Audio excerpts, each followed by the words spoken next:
Hey guys, it's Loida Velasquez here. I'm with Bryan Casella. If you guys have been following me on YouTube, you'll remember that on my first video I mentioned how I recently did a transition from the advertising industry into real estate.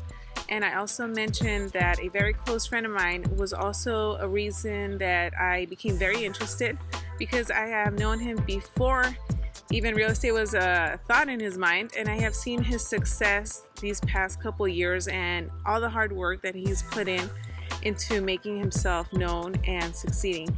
So I'm going to be asking him a couple of questions today to hopefully help you guys if you guys are interested in getting into real estate, or perhaps you're new in the industry and have a couple of questions. Hopefully he can answer some of these.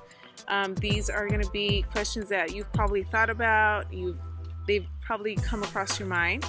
So with that being said, Bryan, thanks for your time in interviewing with me today. Thanks for having me. And just for those of you who don't know you, can you give us real quick summary of what you did before and how long you've been in the business? Okay. Bryan Casella, everybody calls me BC. I've been in the business for a little under 2 years now. My background was in basketball. I played high school, college, professional.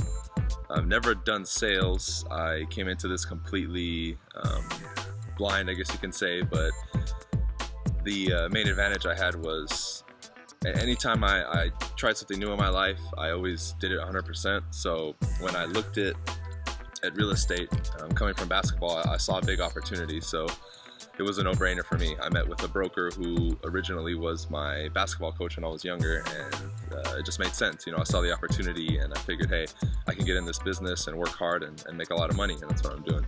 Awesome. So when you first started, what were some of the things that you did that as a new agent you feel helped you get an edge over other agents that were starting at that time? Okay. Good question. What I did was, as soon as I started doing the courses and studying to take my test to get my license, I was already shadowing other good agents. I was already going to the trainings that we had. Yeah. I was basically doing everything an agent who was in the business was doing, but I didn't have my license yet, just to get a step ahead of the competition.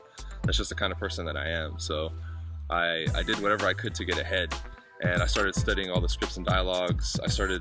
I would write questions and go to these top agents and say, what do I need to do to be successful? What does your typical day look like? Can I follow you around for a day to see what you do? And you know, the day in the life of somebody who's actually producing and making money.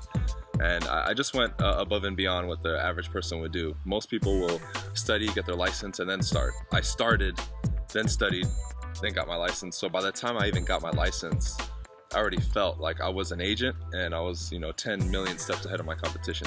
Awesome. So now I see more and more people are getting their licenses. Obviously, everyone comes into real estate thinking that they're going to make millions of dollars, but a lot of them fail to do so. What do you think are some of the things that they think that perhaps they don't do, that they should be doing in order to reach that level and that success? Well, I think a lot of people get it misconstrued because they think you can get in the business, and just because you have a license, you're going to have deals fall into your lap. One of the biggest myths you need that I'll bust is you actually need skills. This is a sales business, and people forget that. You're going to be talking to a lot of people every day. That's going to be a necessity, and you have to be able to lead a conversation to where someone is meeting with you and you have an appointment, and then you either get a listing contract signed or you put a buyer in escrow.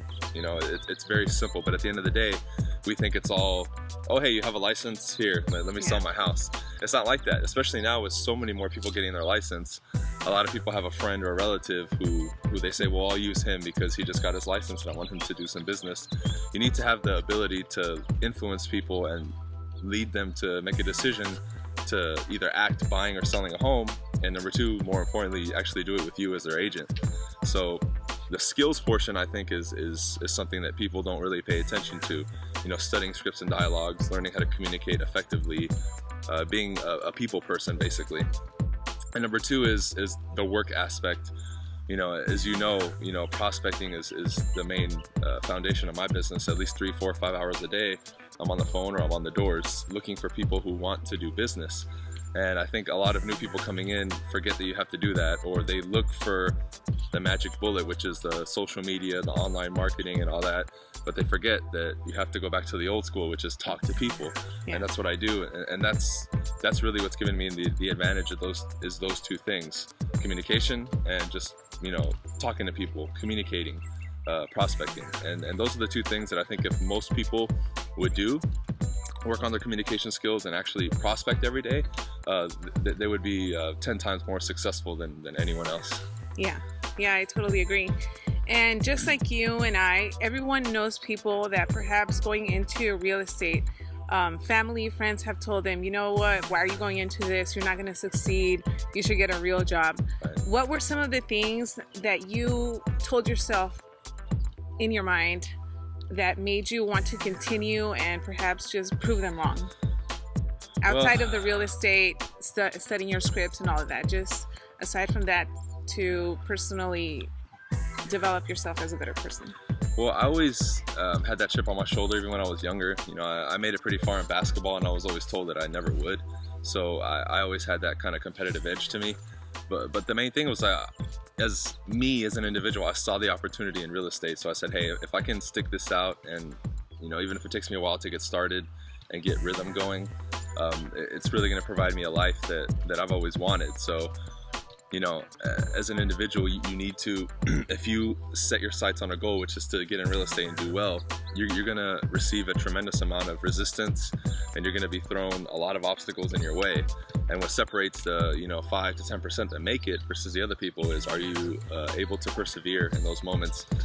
I had no support from my family. I had no support from my friends. Everybody told me I was going to fail.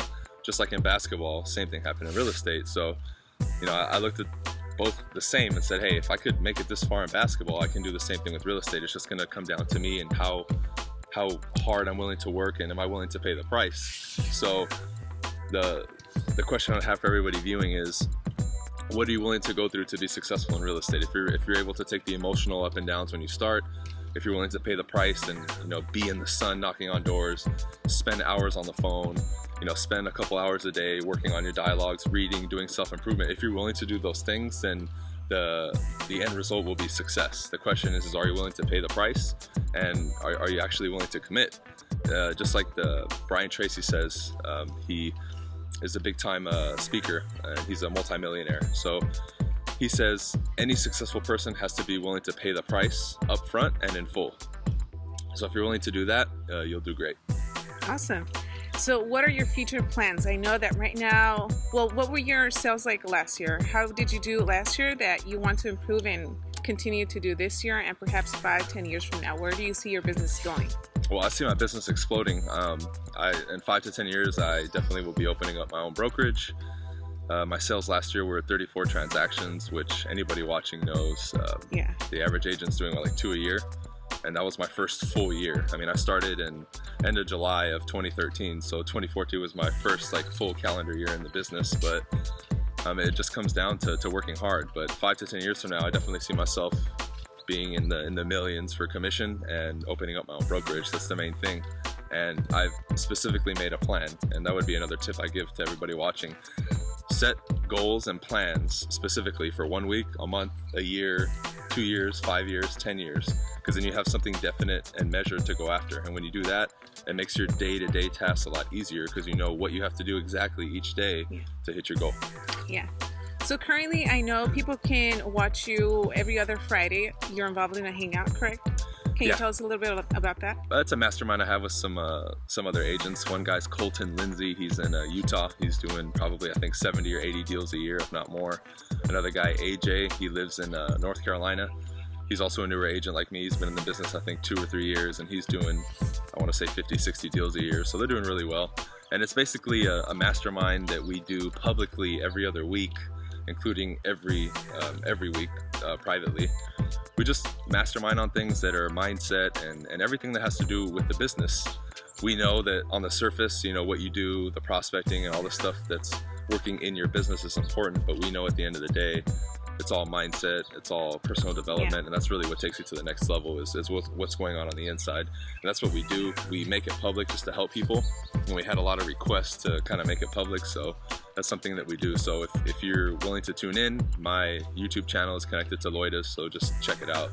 and every other week we post it on Google Plus, and then you're able to just tune in and watch. It's pretty cool.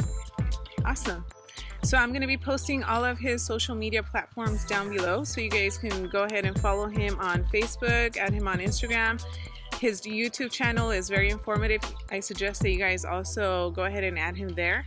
So that's it for today, guys. I hope that he's provided a lot of information that is going to be helpful for you guys. If you guys have any questions, go ahead and put them in the comment section or email us. We would be more than happy to help you out. We want to see everyone succeed here, just like Bryan is and just like I am on my way as well. I wish that everyone goes and takes all of this information and puts it into action out in whatever city you're in, whatever market you're working. Just stay committed, stay dedicated, know your scripts, and just be pretty much on the lookout for anything and everything, and just know what you want and go after it. So until next time, that's it. Loida Velasquez, Bryan Casella. We'll see you guys. The add-on is a value for the seller. What we want to do is up the risk for us and lower the risk for you. Does that make sense? Well,